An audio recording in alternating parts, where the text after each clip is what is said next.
Cheers and salutations. Welcome one and all to Chicago Reacts. Please be sure to like, comment, share, and subscribe and hit that ring bell notification. That way all you beautiful people are made aware when we upload new content upon our, you guessed it, YouTube channel. And today, we have ourselves a fun video to react to. It is from Salmonella because I recently reacted to the banned foods, but there were people who said, hey, Kit, you do realize that there's presidential pets. To which I have to say, oh, okay, I didn't know Salmonella did that. So without further ado, let's go ahead and check it out. But before we go ahead and hit that play button, folks, please support the original content creator for all the videos we do here for Chicago Reacts. The original link is in the description box below. So please do the right thing, you hip cool cats. Support the original content creator. Follow them on all their social media because I know that that's what y'all do because y'all are awesome and Chicago Reacts knows its audience. So there you go. So without further ado, let's go ahead and play this video in a 3, a 2, and an uno.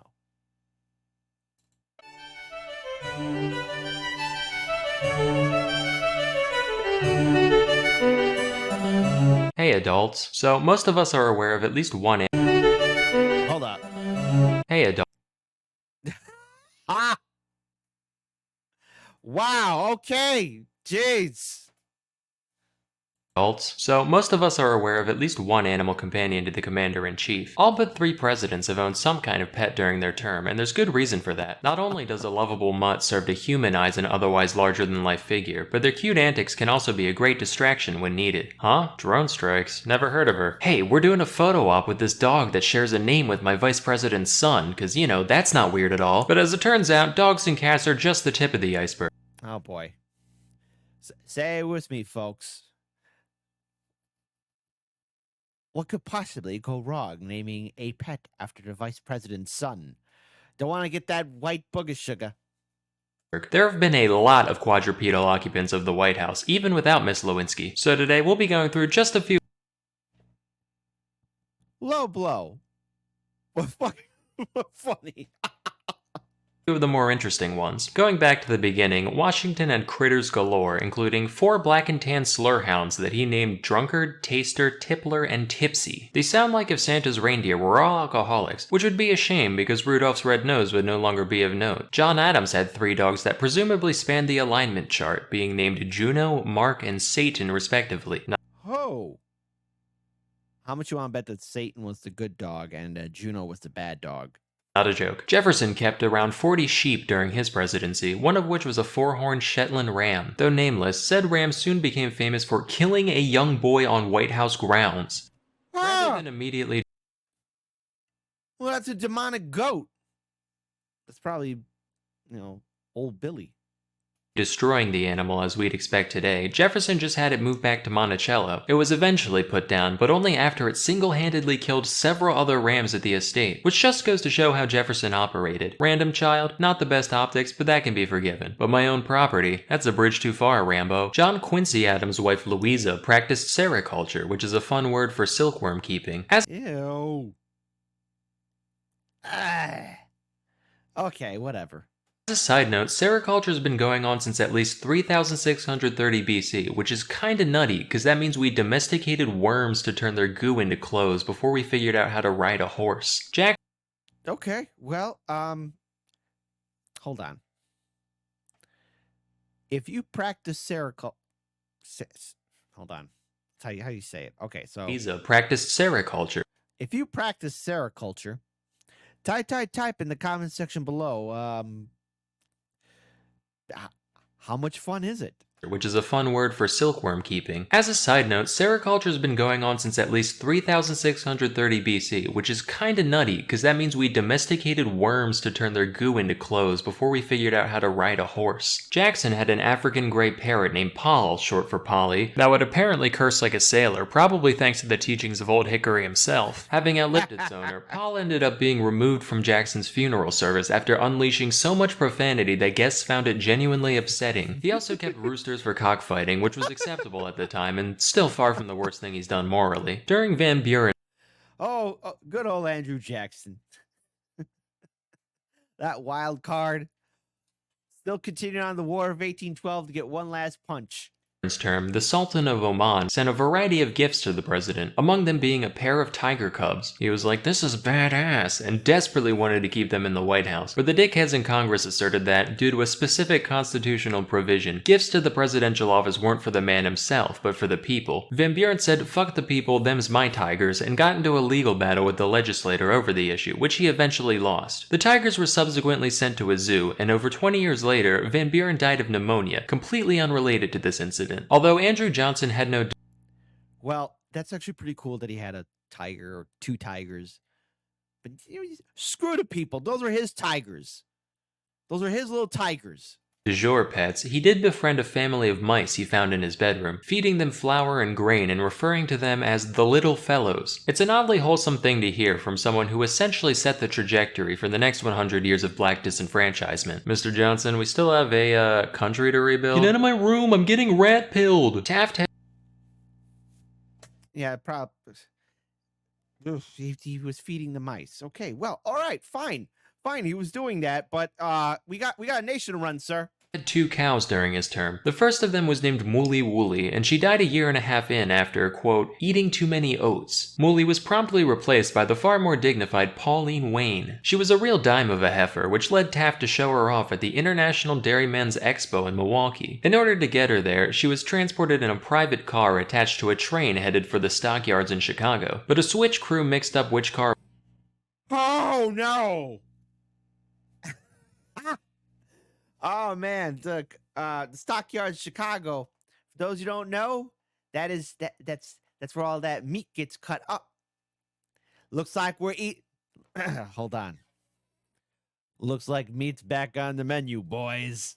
Was hers, leading to 2 days of frantic telegraphs asking where the president's cow had gone. She only narrowly avoided the slaughterhouse when a couple of attendants at the stockyard recognized Pauline for what she was, and all was well. This next one requires a little background info. So the traditional Thanksgiving dinner was and remains a significant yearly ceremony for the first family. For half a century, from 1873 to 1913, the duty of providing the presidential turkey belonged to one Horace Vose, a private turkey farmer based in Rhode Island. After his death, though, things turned into a free-for-all, with numerous farmers sending unsolicited turkeys, both alive and dead, in an attempt to secure a position as the next annual caterer for the White House. Nobody was decided on for a decade, and upon assuming office in 1923, Calvin Coolidge found the volume of birds showing up at his doorstep alarming, and put an end to the tradition that year, instead opting to buy his own turkey. But in 1925, after much outside pressure, he caved, and was immediately flooded with not only turkey, but a variety of increasingly exotic animals to eat. Among them was a live raccoon he received the following year. Coolidge was, at the time, blissfully unaware of the intricate dance performed on the palate between forward yet ephemeral gaminess and heady seductive musk when one submits himself to the experience of a toothsome raccoon fillet, and as such he decided to keep it as a pet instead. Dubbed Rebecca,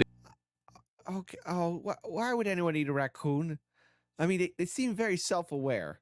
the creature soon came to be a core member of the Coolidge family. She ate as well as any of them, being fed things like shrimp and persimmons, and she was particularly fond of eggs. Given free reign over the house, Rebecca's hobbies reportedly included unscrewing light bulbs, uprooting houseplants, and playing with wet bars of soap in the bathtub. She was so beloved that she even had her own treehouse built for her in the White House yard. When the Coolidges made way for the Hoovers, Rebecca was forced to vacate her post, but the new first family soon found that they had a squatter on their hands. The new tenant of Rebecca's treehouse was a wild opossum who...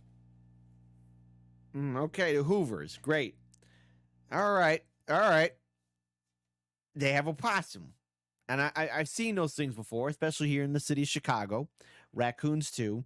And they will always throw you off guard. I always have to protect my tomatoes because, you know, you never know when you have those little varmints coming around. I am surprised that they are still...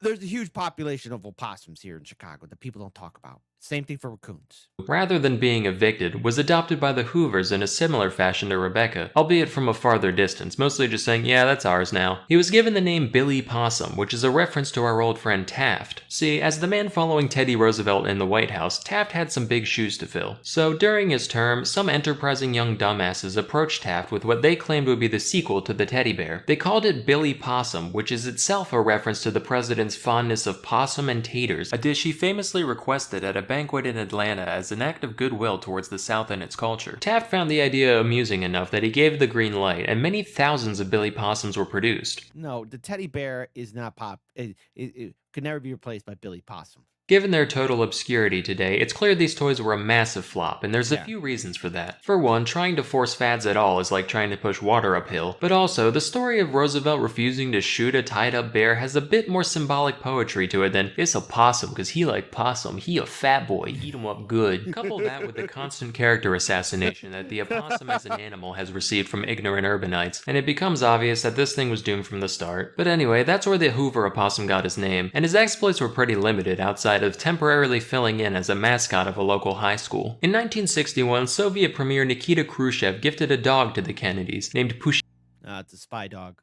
They're gonna put it down. How much? I'm willing to bet it. Pushinka, or Fluffy. And while it is normally rude to look a gift dog in the mouth, an exception can be made when the single biggest threat to the free world insists that said dog should live with the president. Pushinka was x-rayed, put through metal detectors, and given ultrasound. I should laugh at that poor dog.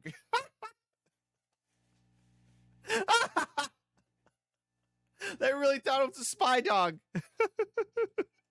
A gift dog in the mouth, an exception can be made when the single biggest threat to the free world insists that said dog should live with the president. Pushinka was x-rayed, put through metal detectors, and given ultrasounds out of fear that someone implanted her with a listening device. Fortunately, though there may be bugs in some of you mugs, there ain't no bugs in she, and Pushinka remained a Kennedy for the rest of her days. While truthfully, the gift was likely given as a simple act of good faith designed to reduce Cold War tensions, Pushinka was also the daughter of Strelka, who, during Sputnik 5, became the first mammal to make it back from space alive.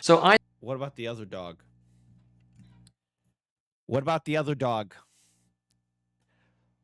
What about the other dog? The one that's still out there? How about that poor dog? When are we gonna do our rescue mission for her?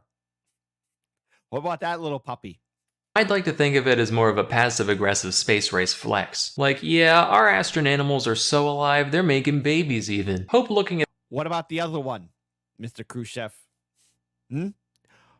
What about the other one? This one constantly reminds you of where you stand. With that, I hope you found this highlight reel enlightening. It feels good to know that while Congress has always been a zoo, so too has the White House at times. That's all for today. Till next time, I'm Salmonella, and you make my— Okay, so what do we learn here?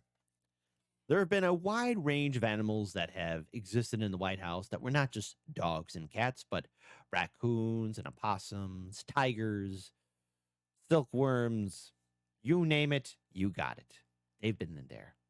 I am ever hopeful for the day that once humanity masters genetic engineering and cloning, that someday we'll have a president that will one day fulfill the prophecy, the meme becoming reality.